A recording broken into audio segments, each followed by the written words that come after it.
네, 성일광 서강대 유로메나 연구소 교수 나와 있습니다. 이란을 대하는 트럼프 대통령의 태도가 굉장히 사뭇 강경해진 것 같습니다. 좀 변화의 이유가 있을까요?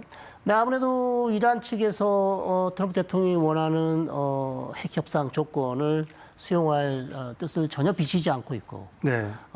이란의 최고 지도자인 알리 카메네이가 계속해서 미국에 대해서 끝까지 결사항전하겠다, 이런 강력한 메시지를 보내면서 양측 간에 사실상 물러남이 없으면서 양보할 그런 모습이 전혀 보이지 않고 있습니다. 네. 이런 상황에서 강대강 대치 국면으로 가는 게 아닐까, 그렇게 보입니다. 이란은 물러설 생각이 없는 것 같은데 왜 끝까지 가겠다는 겁니까? 이란으로서도 미국이 얘기하는 그 조건으로 협상에 참여하기가 상당히 어려울 수 있다는 거죠. 이란 입장에서는 처음부터 핵 협상을 할 때 우라늄 농축은 절대 우리가 포기할 수 없다. 우라늄 농축 권리는 우리의 마지막 자존심이라고 끝까지 이 부분에 대해서 양보할 의사가 없다고 얘기를 했음에도 불구하고 트럼프 대통령은 계속해서 그 부분에 대해서 미국도 양보할 뜻이 없다. 반드시 이란 영토 내에서는 우라늄 농축은 불가능하다고 얘기를 해왔기 때문에, 자, 이런 측면에서 이란은 미국의 조건에 맞춰서 거기에 굴복하는 모습을 보는 것은 이스라엘로부터 지금 전투기로부터 공격을 받는 것보다 더 받아들이기 어려운 그런 사안일 수 있다는 것이죠. 좀 걱정이네요. 이런 강대강 대치 속에서 미국도 지금 직접 나설 것처럼 얘기를 하고 있는데 실제로 군사력을 투입하는 그런 수순까지 이어질까요? 자, 상당히 지금 저도 계속해서 모니터링을 하고 있습니다. 모니터링을 하고 있는데 네. 방금 말씀드린 것처럼 돌파구가 있어야 되는데 양측 간의 입장 변화가 전혀 없어요. 누구도 지금 양보를 하려고 하지 않습니다. 그렇기 때문에 지금 주변에 있는 카타르나 UAE나 사우디 같은 국가들이 계속해서 중재를 하고 있습니다만 과연 그 외교적인 중재가 이번에 통할 수 있을지는 상당히 지금으로서는 좀 어려워 보입니다.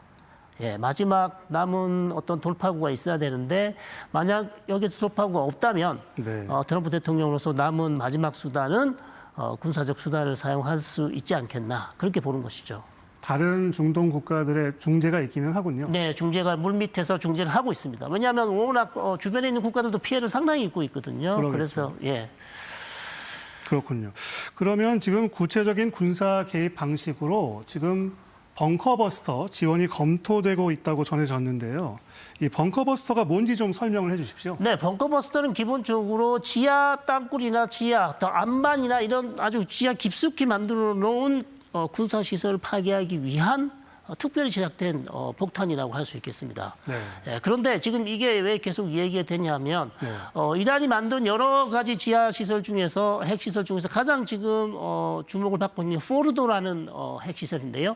우라늄 농축을 지하 거의 100m에서 하고 있고 그 지하시설에 지금 농축 우라늄이 있을 것으로 보입니다. 네. 네, 그런데 이스라엘이 가지고 있는 어떤 폭탄으로는 이 지하 80m, 거의 100m에 가까운 이 시설을 제거하기는 힘들단 말이죠. 네. 자, 그렇기 때문에 이스라엘은 계속해서 트럼프 대통령이 이것을 해줬으면 좋겠다.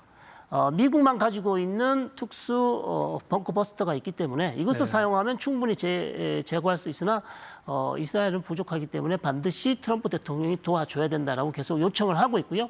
트럼프 대통령 이 부분에 대해서 고민을 하고 있겠죠. 미국이 이 전쟁에 직접 이제 참전하게 되는 것이기 때문에 여러 가지 사안을 주변 사안을 생각해보고 고민해보고 이제 결정을 하겠습니다만 조만간에 이제 결정을 할 것으로 보입니다. 그러면 그 말씀하신 벙커버스터는 어떤 원리로 그 지하 깊숙이 있는 핵시설을 파괴할 수 있습니까? 일단 폭탄 양이 많고요. 크기가 거의 한 14톤 정도 됩니다. 네. 그렇기 때문에 지하 콘크리트를 뚫을 수 있는 특수 합금으로 만들어졌기 때문에 들어가서 땅속 깊숙이 들어가서 거기에서 폭발을 하는 거죠. 네. 그런데 이게 한 발로 모든 것이 끝나느냐 아닙니다. 한 발로 안 끝나고요. 지하 시설을 완전히 파괴할 수 있을 때까지 계속해서 추가적인 공격을 폭탄을 투하를 해야 가능하다, 이렇게 알려져 있습니다. 네. 만약에 이 벙커버스터가 실제로 쓰여서 이란의 핵시설을 폭격한다면 핵 방사능으로 인한 피해도 불가피한 거 아니겠습니까? 그렇습니다. 아무리 지하 100m이지만 어쨌든 핵 방사능 때문에 주변 지역이 상당히 이제 오염될 텐데요. 네. 그러면 주변에 있는 주민들도 상당히 어렵게 될 수도 있고. 자, 그래서 또 다른 아이디어가 나오고 있습니다. 지상군이 먼저 들어가서 네. 핵 지하에 있는 고농축 우라늄을 모두 반출시킨 다음에 그 다음에 이 지하 시설을 벙커버스트로 파괴를 하면 일단 고농축 우라늄이 파괴되는 것을 막을 수 있지 않냐. 네. 네, 그런 지금 방안도 얘기되고 있는 것으로 알고 있습니다. 네.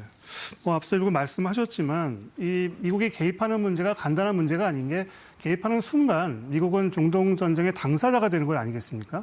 상당히 고심이 깊을 것 같습니다. 네, 여러 가지 고민해야 될 지점이 많이 있겠죠. 그래서 사실 지금 이란과 이스라엘 간의 전쟁에 미국이 무기를 지원하거나 외교적 지원을 해왔지만 직접 이스라엘 편에 서서 미군이 결국 이란 영토를 공격한다는 것은 또 다른 얘기이기 때문에 네. 주변에 미치는 파장이 엄청 클 것으로 보입니다. 다른 주변의 나라 국가도 마찬가지고요. 지금 또 러시아가 이 부분에 대해서 상당히 강도 높은 발언을 했어요.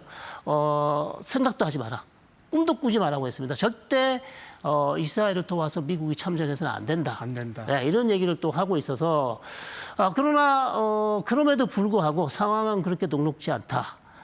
트럼프 대통령은 이번 기회에 핵무기를 만들려는 이란의 어떤 모든 프로그램 시설을 완벽하게 아니면 완벽은 아니더라도 어느 정도 80에서 90% 제거할 수 있는 기회라고 볼 수도 있거든요. 네. 네, 그런 측면에서 얼마든지 군사적 수단을 쓸 가능성도 있다고 볼 수 있죠. 결국 이스라엘과 미국이 이렇게 강경하게 나오는 이유는 이란의 핵이 핵심이 아니겠습니까? 이란의 핵이 얼마나 위협적입니까? 이란은 이미 1년도 더 됐습니다. 핵 문턱 국가입니다. 예, 핵 문턱 국가라 하면 핵 문턱 국가. 예. 마음만 먹으면 3주, 2주 내에 핵탄두를 몇 개 만들 수 있는 모든 기술과 핵물질을 가지고 있단 말이죠. 네. 예, 그러면 왜 이란이 핵무기를 만들지 않느냐? 핵무기를 만들면 오히려 자기가 외교적으로 전략적으로 더 불리하기 때문에 핵문턱 국가만 유지를 하고 있습니다. 자, 이런 상황에서 만약에 이란이 3주 내에 핵문턱 국가로 갔는데 핵 개발을 갔는데 아무도 외부 정보기관이 알지 못했을 경우 결국 이란은 핵탄두를 만들게 됩니다. 자, 그런 상황을 막기 위해서라도 반드시 이란에 지금 가지고 있는 핵물질, 그리고 계속해서 우라늄 농축을 하고 있는 원심 분리기, 그다음 핵시설 이런 것들을 제거를 해야만 이란의 어떤 핵무기 야욕을 무너뜨릴 수 있다고 보기 때문에 네. 이스라엘이 계속해서 미국에 요구를 하고 있고 이번 전쟁을 했다고 그렇게 설명을 하고 있죠. 네. 상당히 걱정되는 상황입니다. 그럼 교수님께서는 앞으로의 중동 정세 어떻게 전개될 걸로 내다보시나요? 지금까지는 상당히 좋지가 않습니다.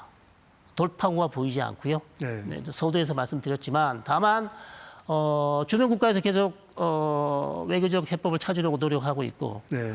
혹시 마지막에 이란 쪽에서 조금 더 양보하는 모습을 보이거나 네.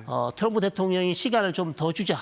그렇게 해서 조금 더 기대치를 낮춘다거나 이런 아주 큰 진전, 변화가 있지 않고서야 네. 저는 상황은 더 악화될 가능성이 상당히 높다. 네. 이렇게 말씀드릴 수밖에 없네요. 결국은 국제사회의 중재가 좀 필요하겠네요. 그렇습니다. 네, 성일광 서강대 유럽연화 연구소 교수였습니다. 말씀 잘 들었습니다.